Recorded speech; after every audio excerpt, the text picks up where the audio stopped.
จับตัวชายชาวจีนหึงโหดลงมือฆาตกรรมแฟนสาวอยู่ท่าแขกแขวงคำมวน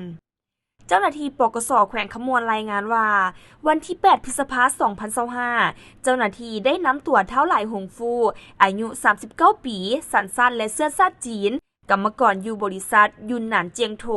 พักเซาอยู่บ้านดงไต้เมืองท่าแขกแขวงคำมวน ไปจำลองเหตุการณ์คืน ในข้อหาก่อเหตุฆาตกรรมนางพิมพ์มาสอนอายุ 25 ปี ประชาชนอยู่บ้านนาโพธาเมืองท่าแขกแขวงคำมวนเท่าไหลหงฟูรับสารภาพต่อเจ้าหน้าที่ว่าตนเองได้รู้จักนางพิมพ์มาสอนผู้เสียชีวิตและคบหากันแบบบ่าวสาวซึ่งพัวพันไปมาหาสู่กันเป็นประจำเวลาประมาณ 7 โมงของวันที่ 22 เมษายน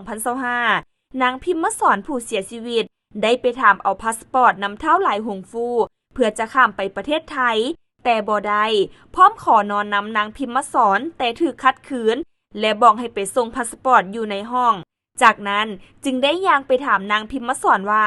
สิไปเฮ็ดหยังประเทศไทยไปหาผู้บ่าวที่เจ้าโทนัดนั่นบ่แล้วนางพิมพ์มาสอนจึงได้บอกบ่ให้มาวนนำชีวิตพร้อมทางใช้คำเว้าแบบป้อยดาพ่อแม่ไอ้น้องของเท้าไหลหงฟูทั้งสองจึงได้มีการพิดเถียงกันอย่างหุนแฮง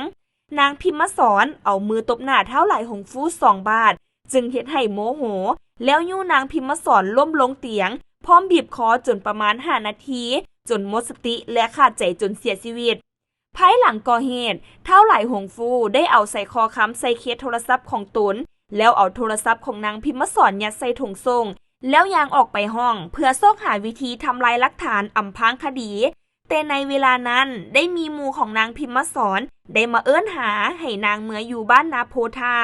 แต่เท่าไหลหงฟูได้ออกจากห้องพักแล้วเอาใส่คอค้ำไปปาไว้อยู่ห้องน้ำและขับขี่รถกระบะลีโวของนางพิมพ์มาสอนออกจากสถานที่เกิดเหตุเพื่อเอาตัวหลบหนี